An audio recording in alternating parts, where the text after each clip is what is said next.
उसी बीच ज़ेलेंस्की के प्रस्ताव के बीच रूस पर बड़ा हमला। पिछले 24 घंटे में 500 यूक्रेनी ड्रोन से रूस को दहलाया गया है। रूसी डिफेंस ने 339 ड्रोन मार गिराने का दावा किया है। इसका मतलब है कि बाकी ड्रोन्स अपने टारगेट पर हिट हुए हैं। इसका मतलब है कि रूस के कई इलाकों में यूक्रेन के ड्रोन अपने टारगेट को हिट कर पाए हैं। 550 ड्रोन बहुत होते हैं, और अगर आपने 350 भी मार गिराए तो 200 ड्रोन तो वहां तक पहुंचे, और ये 200 ड्रोन पता नहीं कहां कहां किस जगह हिट कर रहे होंगे। जैसे अभी हमने आपको बताया कि मिलिट्री कॉम्प्लेक्स 550 किलोमीटर दूर है, और वहां पर एक ड्रोन ने कैसे हिट किया। इसी बीच देखिए, रूस पर तेज हुए यूक्रेनी हमले। रूस युद्ध खत्म करने के ज़ेलेंस्की के प्रस्तावों के बीच रूस पर बड़ा हमला। सेंट पीटर्सबर्ग में यूक्रेन ने बड़ा ड्रोन हमला किया। सेंट पीटर्सबर्ग में तो वो इकोनॉमिक कॉन्फ्रेंस चल रही थी, आपको मालूम था। बाल्टिक फ्लीट के नेवल बेस पर अटैक, नौसेना के हथियार, गोला बारूद स्टोर पर बड़ा हमला। क्रास्नोदर में भी ऑयल टैंकर पर हमला किया। 24 घंटे में रूस ने 300 से ज्यादा ड्रोन इंटरसेप्ट करने का दावा किया। अब मुझे ये बताइए ग्रुप कैप्टन डी के पांडे, एक तरफ तो हम वेस्ट एशिया में फंसे हुए हैं कि भाई यहां पर सीज फायर होगा नहीं होगा। 4 साल से इस युद्ध में सीज फायर नहीं हो पाया है, और जब लगता है कि कुछ हो सकता है तभी ये यहां भी वही ड्रोन अटैक बढ़ जाते हैं। आप देखिए कैसे मॉस्को में जब अटैक किया, उसके बाद ऑरश्निक से यूक्रेन को, कीव को दहला दिया था पुतिन ने। फिर वही मॉस्को तक जा रहे हैं उनके ड्रोन। सेंट पीटर्सबर्ग जो कि पुतिन का गृह राज्य है, वहां तक जा रहे हैं ड्रोन। तो ये क्या चल रहा है यहां पर? देखिए, बड़ा क्लियर है कि कोई शांति की बात तो नहीं हो रही उस क्षेत्र में। रशिया यूक्रेन वॉर जो है 5वें वर्ष में चल रहा है, और अब जो यूक्रेन कहता था कि मेरे पास लॉन्ग रेंज ऑफेंसिव कैपेबिलिटी नहीं है, वो बताना चाहता है रशिया को कि हमारे पास वो आगे ही। जैसा कि आपने उदाहरण दिया कि सेंट पीटर्सबर्ग में इकोनॉमिक फोरम की जब मीटिंग हो रही थी, वो 1100 किलोमीटर है। साथ में जो क्लॉन्डेस्ट नेवल बेस है वो लगभग 600 किलोमीटर है। और जो जिस ऑयल डिपो का जिक्र कर रहे थे, नेस्टे ऑयल टर्मिनल लोमोनोसोव में, वहां भी अटैक करने में कामयाब हुई। तो ये साफ बताता है कि दो चीजें महत्वपूर्ण हो रही है। एक तो ड्रोन की जो लॉन्ग रेंज कैपेबिलिटी उनके पास आ गई, दूसरा जो उनके पास इंटेलिजेंस आ रहा है, प्रिसाइज जो इंफॉर्मेशन मिल रही है, वो बहुत ही काबिल तारीफ है, क्योंकि ये तभी भेज पा रहे हैं। साथ में हालांकि रशिया ने भी ऐसा नहीं कि जवाब नहीं दिया है, लेकिन ये कहना कि यूक्रेन जो है कमजोर पड़ गया थोड़ा सा मुश्किल होगा। लेकिन सबसे बड़ा प्रश्न है कि कितनी देर लड़ाई चल पाएगी। 4 हफ्ते हुए होंगे इस वॉर को रुके हुए, तो ईरान ने अपने आप को कैसे रीअलाइन किया, रीकैपेबल किया, वहां पर अपने मिसाइल्स भंडार को फिर से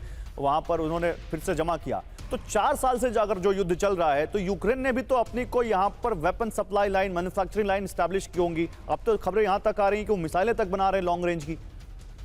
बिल्कुल बिल्कुल, उन्होंने मजा चीज है, उनको पूरा सपोर्ट मिल रहा है। अमेरिका जो है बिजी है ईरान में, मिडिल ईस्ट में एक्सिस पर, और जो यूरोपियन कंट्रीज हैं वो वहां पर यूक्रेन को हेल्प कर रहे हैं, क्योंकि पता है कि अगर रशिया को अमेरिका तो हेल्प कर रहा है, किस तरह से और किस तरह से ताने दे रहे हैं ट्रंप, मैं वो दिखाता हूं। सर देखिए, यही खबर है अगली, अमेरिका क्या कर रहा है। ज़ेलेंस्की पर भड़क गए हैं डोनाल्ड ट्रंप। हम हथियार नहीं देते तो 1-2 दिन भी नहीं टिक पाता यूक्रेन, ये कहा ट्रंप ने। अमेरिकी हथियारों के दम पर लड़ रहा है यूक्रेन, ट्रंप ने कहा। ज़ेलेंस्की ने कहा था हम सभी जंग खत्म होने का इंतजार नहीं कर सकते। फ्लैश रिपोर्ट का यह बड़ा दावा है। जनरल सुधाकर, क्या ये वो छटपटाहट वाली लैंग्वेज है कि एक तरफ वेस्ट एशिया में बुरी तरह फंसी गए हैं ट्रंप, और यूक्रेन में भी ज़ेलेंस्की उनकी बात नहीं मान रहे? क्या कहना चाह रहे हैं ट्रंप? नहीं गौरव, बहुत अच्छा सवाल आपने किया है। मेरे विचार के मुताबिक डोनाल्ड ट्रंप एक ऐसा इंसान है, वो लाइमलाइट में हमेशा रहना चाहते हैं, और विक्ट्री के झंडे के साथ वो रहना चाहते हैं।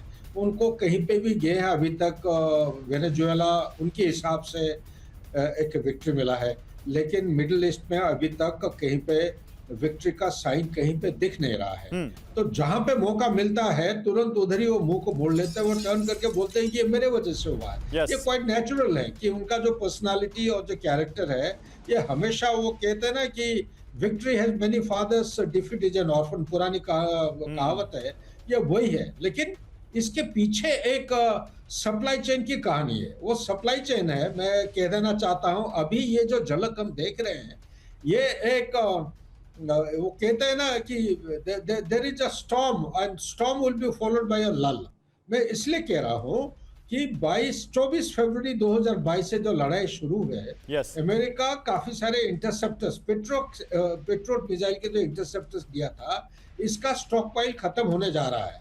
ये अंधाधुंध पर एकदम फायरिंग करते जा रहे हैं, अमेरिका की अटेंशन ड्रॉ कर रहे हैं और कह रहे हैं कि आप हमारा स्टॉक पाइल को आप बराबर करिए या मेकअप करिए। नंबर 1।